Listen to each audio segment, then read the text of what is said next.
Bienvenidos a Voces del Español. Lengua, cultura e identidad. Voces del Español es un programa que nos muestra cómo nuestra forma de hablar el español refleja quiénes somos, cómo somos y de dónde venimos. Voces del Español es un programa dirigido por la doctora en lingüística Erika Erdeli, quien además es secretaria académica de UNAM Chicago.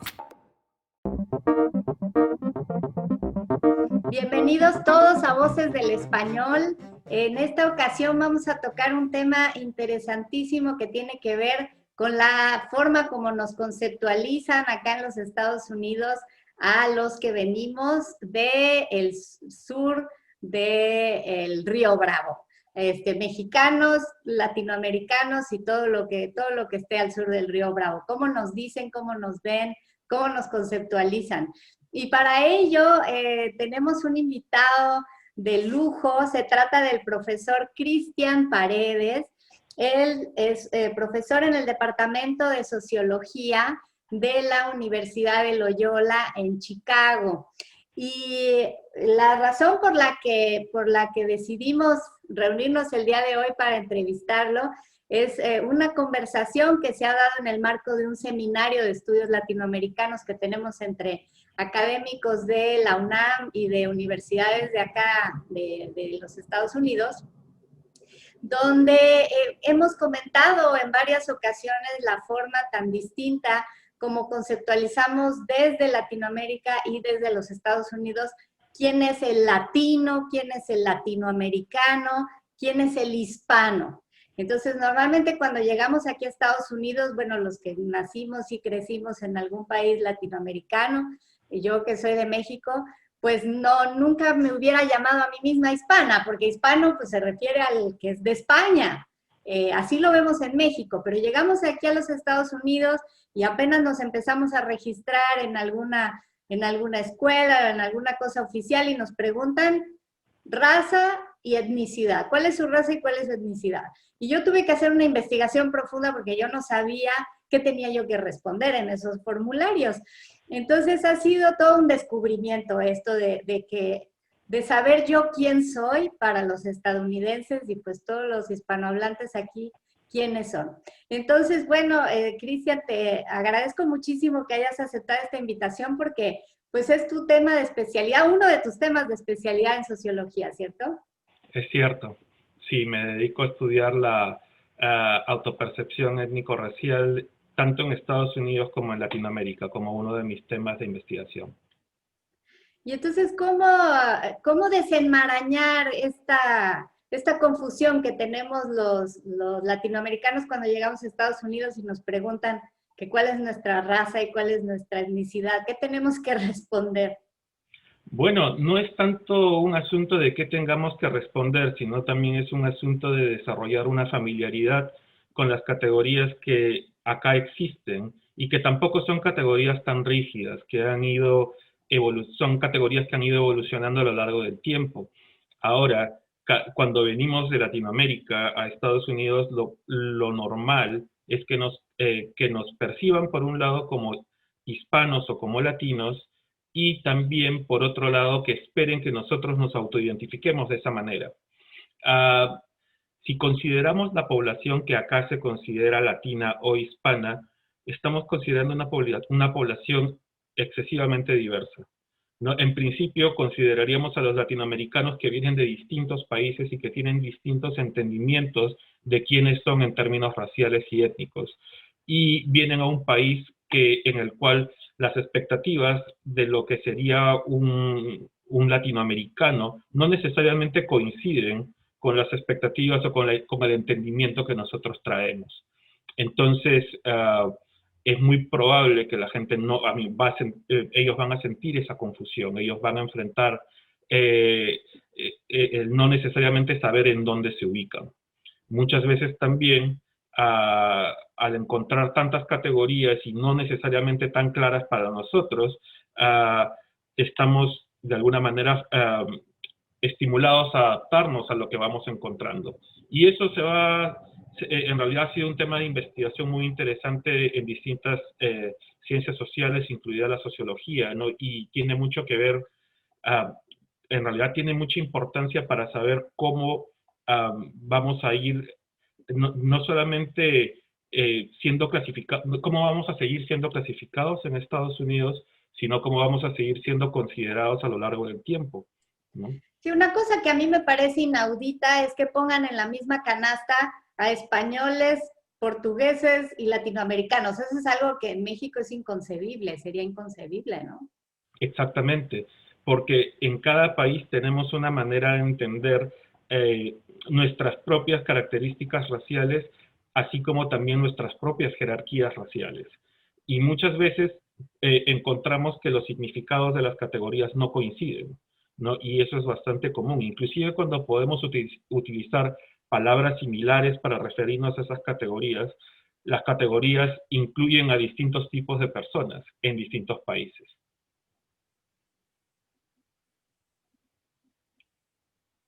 Entonces, cuando yo hice mi investigación sobre lo que tenía que responder acerca de la categoría étnica de mi hijo, cuando lo inscribí aquí a la escuela, el resultado fue que yo tenía que decir que era white Hispanic, algo que yo pues nunca habría elegido. O sea, ¿quién se refiere a un mexicano en México como blanco y como hispano? O sea, es absolutamente extraño. Y de por sí, creo que en México tiene más peso el lugar de origen, y aquí en los Estados Unidos tiene más peso los antecedentes familiares, ¿no? Tus padres, tus abuelos, de dónde venían, cuál fue tu lengua materna. O sea, entran en juego muchas cosas, pero lo raro es que se exprese o se verbalice como white Hispanic. Es interesante lo que mencionas, porque por un lado tenemos la autopercepción racial que nos va a llevar a autoidentificarnos de una manera. Por otro lado tenemos la manera en cómo la sociedad clasifica a la gente. Y muchas veces en nuestros países latinoamericanos no seguimos un mismo sistema de clasificaciones raciales.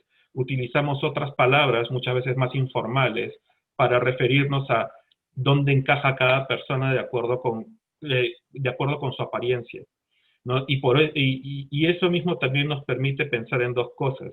Un asunto es cómo nos autoidentificamos y otro asunto es cómo nos perciben los otros, ¿no? En ese caso, si vemos el asunto de la autopercepción, en Estados Unidos hay esa expectativa de que de alguna manera encajemos en la categoría que ellos tienen para nosotros.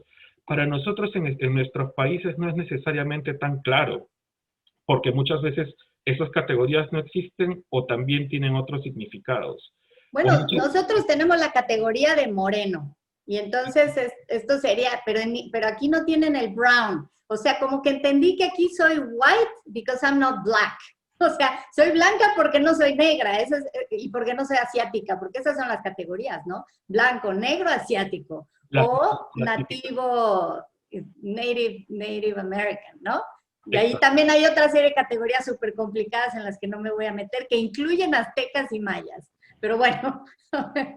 Sí, sin embargo, nosotros, por ejemplo, sí podemos distinguir la blancura por color de piel.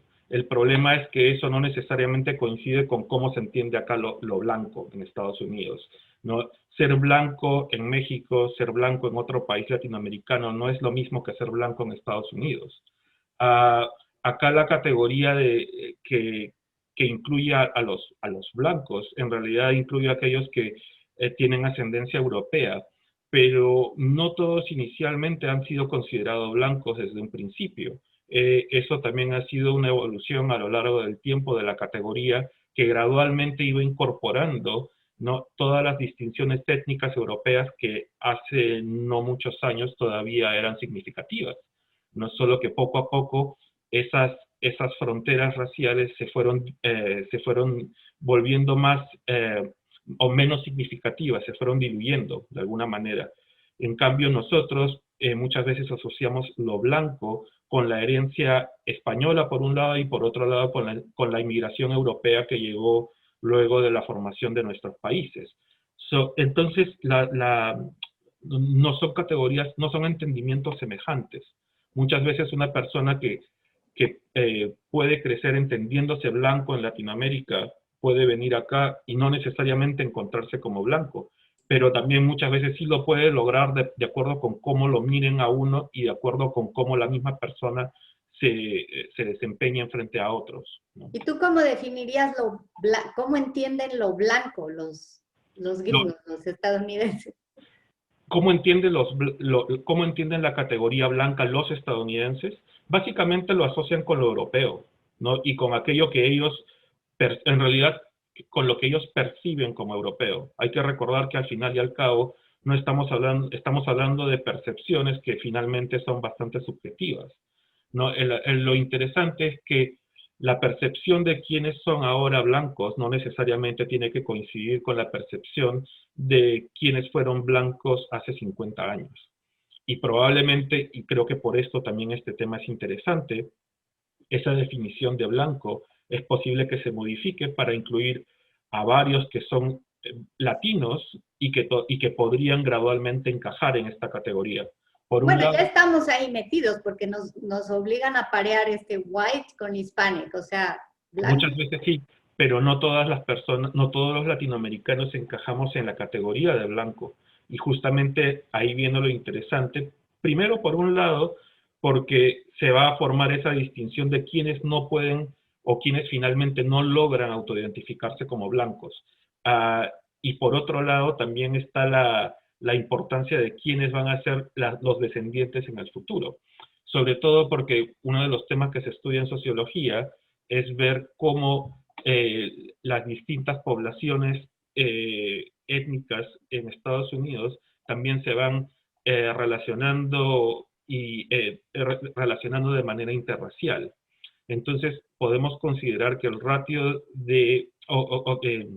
que el nivel de, ¿cómo le dirían? Interracial marriage, ¿no? De matrimonios interraciales en Estados Unidos se da muchas veces entre blancos y latinos. Entonces, si consideramos a la descendencia, a los niños, niñas que van a crecer con padres de distintas etnicidades, al final ellos van a contribuir a cuestionar esa frontera racial y hacerla más ambigua.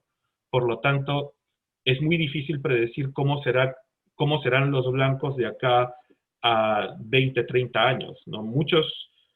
Uno de los grandes temores en este país, en Estados Unidos, es que justamente los latinos nos convirtamos en esa nueva mayoría, ¿no? Que el censo en Estados Unidos predice que para el año 2050 los blancos tal como lo entendemos ahora, no van a ser una mayoría. Sin embargo, también es posible que todos los que ahora no son necesariamente considerados blancos, en el futuro puedan adaptarse a esa categoría de una u otra manera, ¿no? Pero tendríamos que ver cómo justamente van cambiando los significados de estas categorías a lo largo del tiempo. Qué interesante, Cristian. Muchas gracias por esta introducción que nos has hecho a la comprensión de la categoría de blanco acá en los Estados Unidos. Y bueno, te quiero proponer que hagamos una breve pausa, pero al regresar me gustaría que abordemos ahora el otro lado, lo no blanco, lo de color. ¿Quién es the person of color y cuáles son todos esos colores que se categorizan acá en los Estados Unidos? ¿Te parece? Por supuesto. Bueno, no se vayan, quédense con nosotros, regresamos rapidísimo para continuar esta conversación con el profesor Cristian Paredes. SPR, su estación, para escuchar noticias, 13 horas en París, música. Puedo decirte que soy un ángel para el amor. Y mucho más. Spanish Public Radio. Compartiendo la lengua de la inmensa minoría.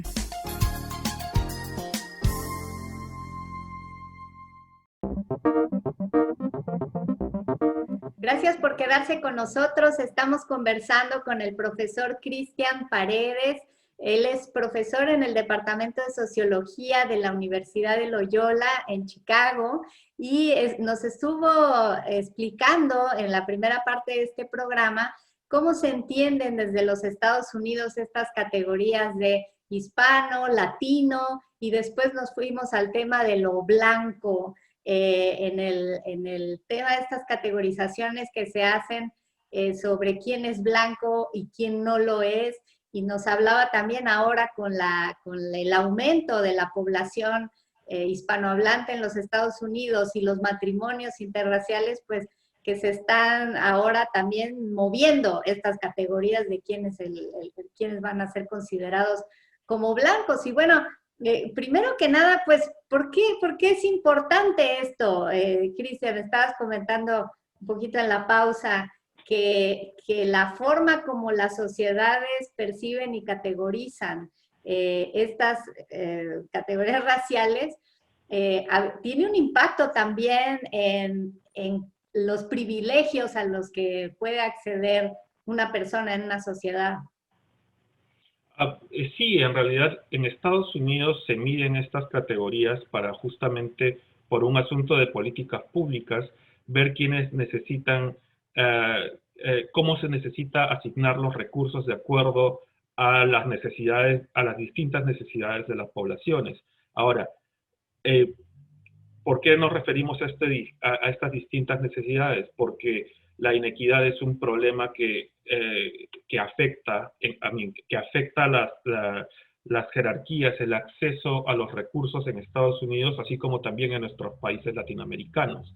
Una manera de poder analizar esta inequidad es midiendo de alguna manera quiénes son y cómo encajan en este mapa racial y ver cuáles son las diferencias que tienen de acuerdo con estas categorías.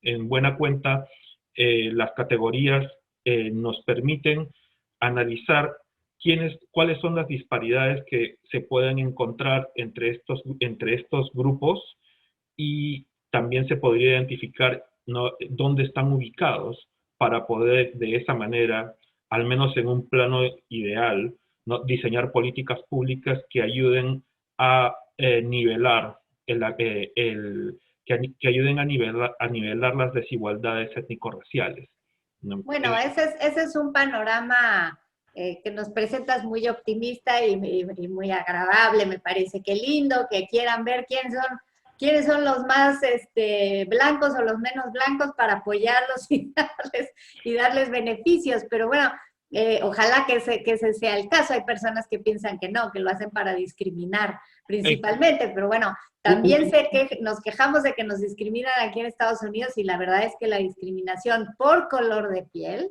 existe y muy fuertemente en nuestros países latinoamericanos también, nada más que no lo reflejamos en nuestros censos. Es cierto, en realidad, bueno, ahora que lo mencionas, una manera de medir estas diferencias es basarnos en la autopercepción étnico-racial. Pero la autopercepción étnico-racial no captura todo lo que significa raza y no captura todas esas diferencias que estás mencionando. Por un lado, podemos tener la autopercepción racial como una dimensión importante de lo que entendemos como raza o de lo que entendemos como etnicidad.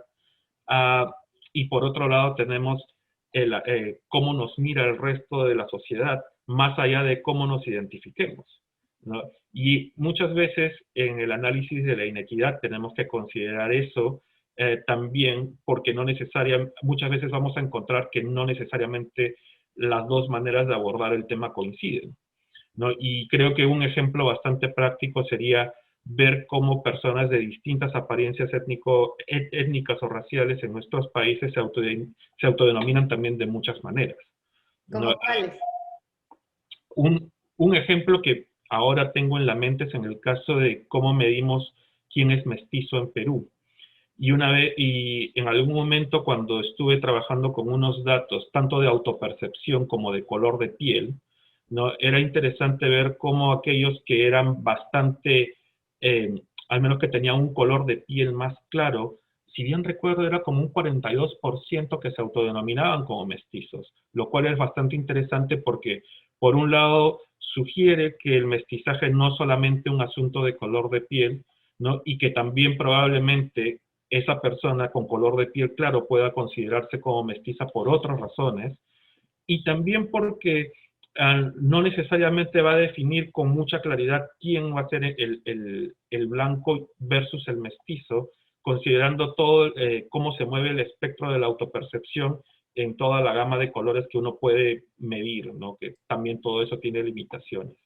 Pero mestizo, no se entiende por mestizo simplemente una mezcla, y en México la verdad es que el 90 y tantos % de la población pues somos una mezcla y somos todos mestizos, ¿no es así?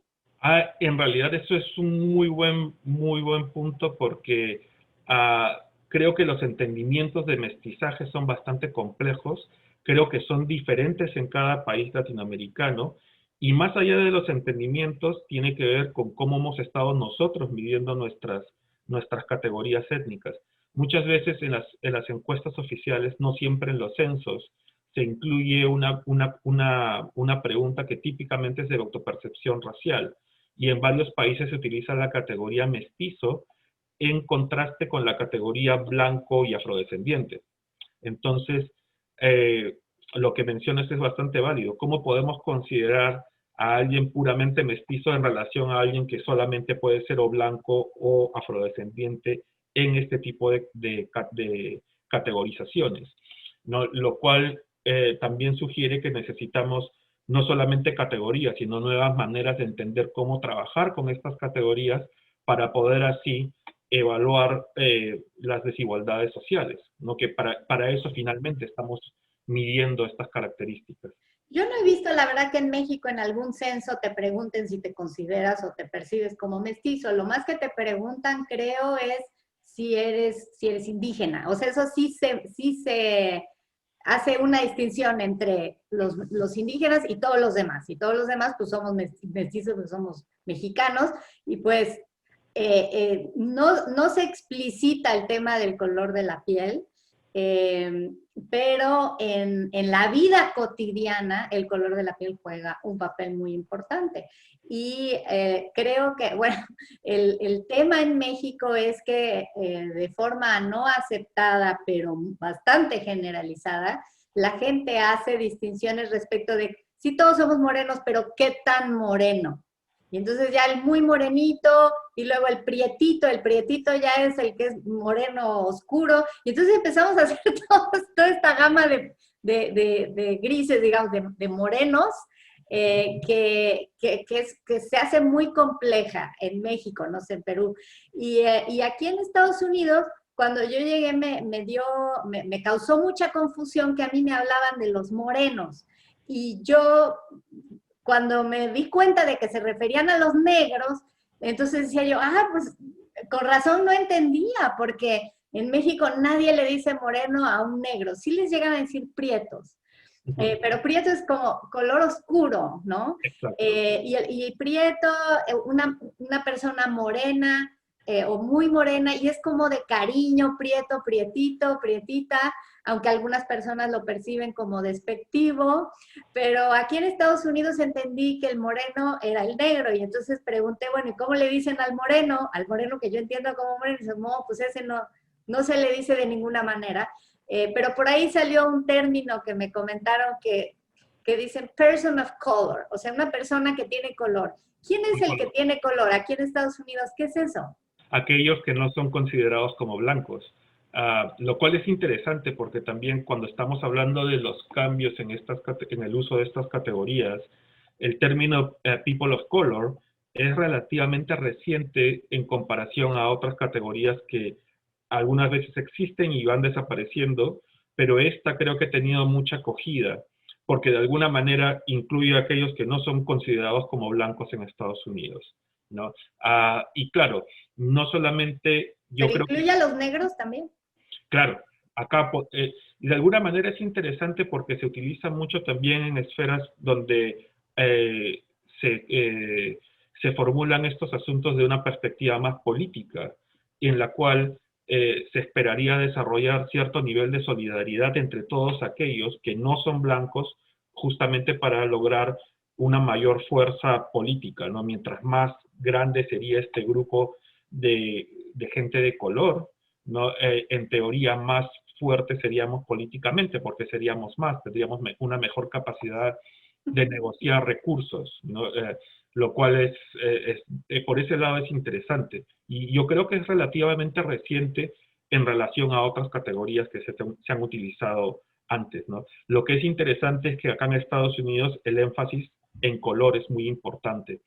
En nuestros países sí reconocemos esos diferentes grados de pigmentación que la gente puede tener y a veces son significativos, otras veces no tanto, pero al menos los estudios de estratificación en Latinoamérica, incluido México, porque hay varios estudios que han incluido, ¿no? Que han hecho el análisis de inequidad basado en estas características, inclusive en color de piel, las diferencias son significativas, ¿no? Aquellos que son de un color más oscuro tienen menos acceso a una variedad de recursos, menos oportunidad de lograr un título académico, menos oportunidad de tener una profesión de estatus o de estatus más alto, menos acceso, tienen en promedio un menor nivel de ingreso. Y eso es algo que se encuentra no solamente en México, sino en varios países latinoamericanos, ¿no? En México, por cierto, cuando tú dices persona de color, se refiere a negro. Claro. ¿No? Ya. Sí. ¿También en Perú? En este caso, no recuerdo mucho que hayamos utilizado el término persona de color, porque, bueno, no sé si se utilizará ahora. Yo vivo hace años fuera de Perú. Sí hay referencias al color, pero creo que es interesante porque también es importante ver dónde se hacen esas referencias y los significados también dentro del Perú en relación a todas estas características no son los mismos en distintas regiones, ¿no? Lo cual también complica aún más el asunto de, ok, si tenemos que evaluar la inequidad étnico-racial, ¿cómo la vamos a medir? ¿Cuáles son los instrumentos que tenemos para poder determinar que esta inequidad es significativa en nuestra sociedad y cómo podemos pensar en posibles soluciones para poder problematizar esta inequidad? Nosotros todavía, al menos en el caso de Perú, estamos comenzando a señalar el asunto del racismo como un problema, pero todavía no se discute en la esfera pública el asunto de la inequidad desde varias perspectivas, algo que sí sucede en Estados Unidos, ¿no? Mucha gente, por ejemplo, tiene razón cuando estábamos hablando de las categorizaciones en Estados Unidos y reclaman que tener estas categorías oficiales de alguna manera reproduce también estas distinciones que al final, de alguna manera, al reproducir estas distinciones las haces también reales. Pero, al menos en mi opinión, creo que aun cuando no tuvieras este tipo de clasificaciones oficiales, las distinciones también se van a reproducir de otras maneras. Creo que eso muchas veces pasa en contextos donde la norma del mestizaje, esa de que todos somos relativamente similares en un mismo país y somos parte de una misma sociedad y somos relativamente iguales, ¿no? Al final oculta todas esas distinciones de las que no solemos hablar o de las que no nos gusta hablar, ¿no? Y ese es un tema, creo que un tema que necesita mucha investigación porque sabemos todavía poco, estamos comenzando a aprender más de nosotros en relación a esos temas. Sí, sabemos poco porque son cosas que no nos gusta ver y dicen que no hay peor ciego que el que no quiere ver, ¿verdad? Pero déjame terminar con una pregunta políticamente incorrecta. Okay. Tú como sociólogo, ¿podrías decir que en nuestros países latinoamericanos entre más oscuro el color de la piel, más inequidad sufre ese grupo social? Sí, estoy de acuerdo. Yo creo que el color más oscuro está asociado a mayor desventajas y hay evidencia empírica de eso. Sin embargo, en lo que no estoy de acuerdo es en que necesariamente aquellos que son más oscuros representan un grupo social, porque muchas veces están integrados de distintas maneras en la sociedad. Sí, no sí, perdón, no debí decir ese grupo social. Lo menciono porque hace un momento estaba mencionando la importancia de la idea de desarrollar solidaridad, ¿no? Para poder tener poder político. Muchas veces en un contexto de mezcla como los países latinoamericanos, es muy difícil desarrollar esa solidaridad porque nuestras características literalmente están mezcladas y no solamente no solamente nos referimos a color de piel cuando estamos hablando de raza, ¿no? Y es ahí donde también viene lo complejo. También tiene que ver, como mencionas en el caso de México, y que también sucede en Perú, ¿no? quién es o quién no es indígena, ¿no? Y no solamente cómo lo percibimos nosotros, sino también cómo se perciben ellos y cómo la sociedad los percibe, ¿no? Entonces, si combinamos eso, más el color de piel, más todos los discursos que pueden llevarnos a distintas maneras de definirnos, ahí es donde yo creo que está el mestizaje desde una perspectiva más conceptual. Acá hay una mezcla de un montón de conceptos que al final nos definen de muchas maneras, ¿no? Ya, pero déjame llegar a la parte realmente políticamente incorrecta de mi pregunta. Si en Dale. los países latinoamericanos tú percibes como sociólogo que parece que sí hay una relación entre que entre más oscuro es el color de la piel, más desigualdad padece el individuo, aquí en los Estados Unidos se han invertido esa realidad de alguna manera. Déjame recordar una frase de un presidente panista que tuvimos en México hace más de 10 años, que fue Vicente Fox, y que dijo una frase súper polémica, que era que los mexicanos estaban viniendo a los Estados Unidos para hacer los trabajos que ni los negros querían hacer. Entonces, al decir ni los negros, pues ya te imaginarás el escándalo, pero lo que estaba diciendo aquí es que ya los negros se estaban posicionando, ¿no?, en la sociedad, mientras que el migrante mexicano viene atrás, ¿no?, a hacer eso. Entonces mi pregunta es si esta gama de colores ya se invirtió de alguna manera aquí en Estados Unidos en contraposición a Latinoamérica. Mira, es una pregunta muy interesante. Recuerdo el comentario de Vicente Fox, claro.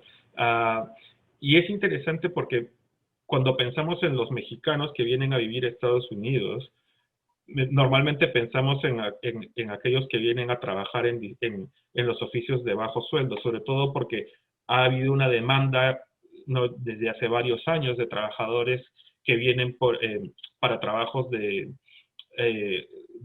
sobre todo low wage workers, ¿no?, que vienen a Estados Unidos a trabajar. Sin embargo, hay que considerar que mexicanos en Estados Unidos hay de distintos estratos, de distintas regiones, y que no necesariamente vienen en condiciones de pobreza. Por el contrario, para tomar la decisión de emigrar a Estados Unidos, de cruzar la frontera, uno necesita recursos, ¿no? Entonces, muchas veces, considerar que todos los mexicanos están necesariamente en la parte baja de la jerarquía es impreciso, ¿no? Sí, hay muchos mexicanos que viven en condiciones de pobreza y que no necesariamente están en desventaja relativa con los afrodescendientes acá, sino que pueden estar al mismo nivel.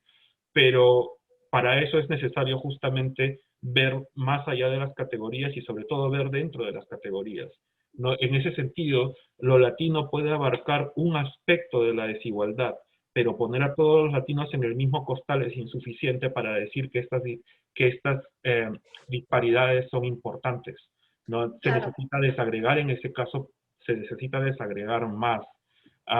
Y ahora, por otro lado, en Estados Unidos sí hay una gran desventaja de los afroamericanos, y sobre todo en áreas urbanas, que es donde históricamente se han concentrado en los centros de las ciudades.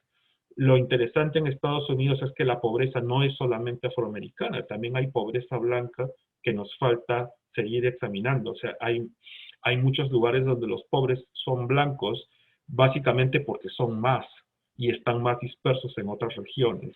Entonces, también es necesario que consideremos eso, porque el conflicto y sobre todo si consideramos cómo se problematiza la asignación de recursos, también tenemos que ver, ¿no?, cuáles son estos problemas que nosotros tenemos que solucionar en relación a la pobreza y que afectan también no solamente a las minorías, sino también a las poblaciones blancas. Entonces hay que considerar raza, pero también hay que considerar región, hay que considerar y también hay que considerar estatus social. No, pues qué interesante que hagas esta recomendación de no generalizar, porque entonces también se invisibiliza otra parte de la injusticia social, que puede ser, como bien dices, hacia los blancos. Si generalizamos y decimos que color oscuro de piel igual a pobreza, entonces dejamos de lado a los pobres Hay una ventaja, en general creo que sí hay una ventaja de los blancos sobre los no blancos, pero también si consideramos que los blancos son más, ¿no? Y que también están ubicados en distintas regiones de otras formas, ¿no? También hay una gran población que se autoidentifica como blanca que está expuesta a esos niveles de pobreza, ¿no? En ese sentido, pues Estados Unidos también es un país bastante complejo, ¿no? Sí. Y entender todas sus desigualdades no es un asunto fácil. Sí, no, y en toda Latinoamérica no es un asunto fácil y pues, bueno, sí, he escuchado que aquí los afrodescendientes, como los nombraste, y las personas de origen mexicano o latinoamericano, pues no se llevan muy bien. Entonces, me gustaría cerrar un poquito enfatizando esto que tú mencionaste, de la solidaridad que debería de existir entre todas las personas que necesitan avanzar en su bienestar social y conseguir recursos, asignación de recursos para mejorar su calidad de vida, pues que no importe el color de piel, ¿verdad? Pero que tengan una solidaridad, pero pues parece que el ser humano por naturaleza tiende a segregarse. Y bueno, pues es parte de las realidades que hay que entender, pero qué bueno que contemos con investigadores como tú, Cristian, que nos ayudan a comprender la complejidad de estas realidades y que nos alertan a no hacer generalizaciones que de alguna manera no nos permitan entender adecuadamente las realidades que estamos viviendo. Pero es interesante mencionar que en algunos casos sí se da solidaridad entre las relaciones de afroamericanos y latinos. Y también depende mucho de dónde están, también depende mucho si van a competir por recursos o si van a desarrollar alianzas en algún momento para poder juntos lograr recursos que no lograrían por separado. En realidad, yo no diría que necesariamente va a haber la competencia entre latinos y afrodescendientes o afroamericanos siempre es constante. Por el contrario, muchas veces hay motivaciones para que se desarrollen distintos vínculos que al final lleva a buscar esta solidaridad, ¿no? Porque al final, ¿no? De esa manera creo que muchas personas logran o intentan buscar, ¿no? Negociar para tener un mejor acceso a los recursos, ¿no? Por eso mismo, pues ahora también, ¿no? Desde las perspectivas políticas se buscan ese tipo de integraciones para tratar de buscar, ¿no? Esos consensos que permitan lograr que la gente en general, que la gente pueda acceder a esas posiciones de poder, la gente que pueda defender a aquellos que no son blancos en este país. Sí, bueno, yo entiendo la dificultad realmente de identificarse porque la cultura latina es fuerte y también el tema de la lengua, ¿no? O sea, el español, como quieres, es un aspecto de cohesión y los afroamericanos, pues, son normalmente anglohablantes, ¿no? Entonces, ahí hay una barrera que también quizás impide que haya más alianzas, ¿no? Por un lado, eso es un buen punto. Por otro lado, y algo que es muy interesante en el caso de Estados Unidos, nosotros tenemos mexicoamericanos que están en Estados Unidos desde hace muchos años y que principalmente, no, si bien la proporción de aquellos que hablan español entre los mexicanos y mexicoamericanos es alta en relación a personas de otras etnicidades, ¿no? Hay muchos mexicoamericanos que hablan principalmente el español, ¿no? Sobre todo los que son segunda y tercera generaciones. Ellos creo que podrían tener otro tipo de disposición para justamente desarrollar ese tipo de vínculos con afroamericanos e identificarse mutuamente como no blancos, ¿no? Además también este tipo de, ahora, sobre todo cuando hay tanto conflicto, en escenarios de conflicto político tan fuerte, ¿no? El activismo social también está enfatizando esa necesidad, ¿no? Con lo de personas de color, de people of color, tratar de justamente integrar a distintos tipos de gente que más allá de la categorización racial o étnica puedan identificarse con ese tipo de agendas políticas más progresistas.